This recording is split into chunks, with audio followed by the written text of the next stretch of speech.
こんにちは、さきです。今日はインスタで質問を集めたので、ご飯を食べながらおしゃべりします。もし私が日本に行くとしたら、どこかおすすめはありますか？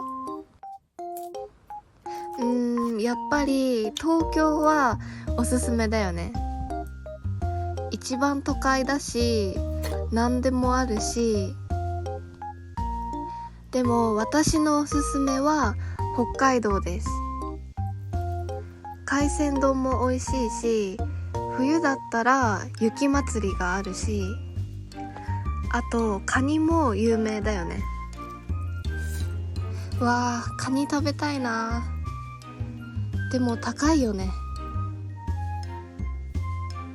おすすめの映画はこちらです。ラストマイルとコンフィデンスマン JP です。おすすめのカフェはどこですか？あとよく頼むものは？おすすめは米田コーヒーっていうカフェです。カフェっていうより喫茶店だけど、メニューの写真より実物の方が大きいの。日本でめっちゃ人気です。よく頼むのはこれです。ちなみに今食べてるのは辛いそうめんです。めっちゃ辛くて豆乳をたくさん飲みました。自分で作りました。ホテルで使うような会話についてもっと知りたいです。例えばありがとうございますは絶対必要でしょ？ございますは絶対つけた方がいいと思う。あとは例えばはいそうですって私めっちゃ言うかも。ご予約のさきさんですか？はいそうです。お一人様ですか？はいそうです。みたいな。はい、こんな感じです。日本語の単語をどう暗記してるのかを知りたい。一回覚えても忘れてしまう。別に全部の単語を書けるようになる必要はないと思います。だって私バラっていう漢字書けないから読めるけどね。書くよりも読みが大事だと思う。テレビのニュースとかを聞いて意味がわかることが大事だと思います。やっぱり大事なのは何回も復習することだと思う。私も小学生の時から6年間かけて基本の漢字を漢字ドリルで学んだから。あの長い終わらない旅。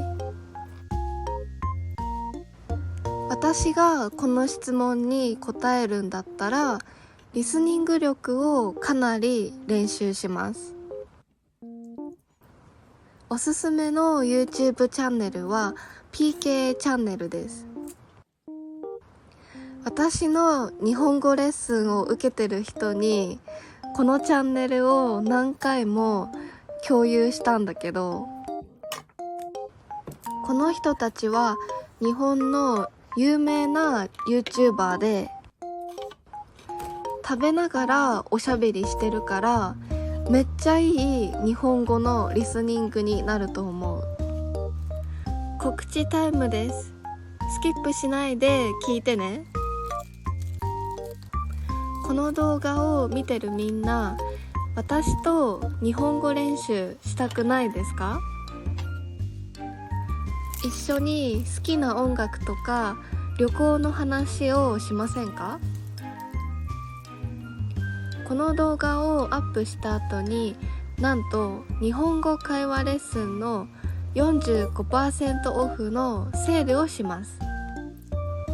いつもは40分18ドルだけど10ドルになります。しかも無料でもう1回ズームセッションがついてきます。3日間だけだから気になったら YouTube コミュニティとインスタを見てください。次、日本人とうまく近づく方法、一番いい接し方、関わり方は？これね、めっちゃ聞きたいよね。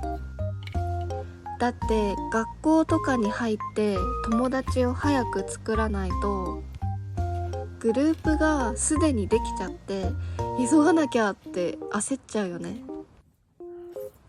内向的な私が話すとしたら、最初はあんまり近づきすぎないで距離を取ったコミュニケーションをするのがいいと思います。びっくりしちゃうから、私の場合は。例えば大学に行って同じ授業の人がいたら一回話しかけて何回か話していって、この人は自分と気が合うかどうかが分かってくると思う。で、最初の段階では遊びには誘えません。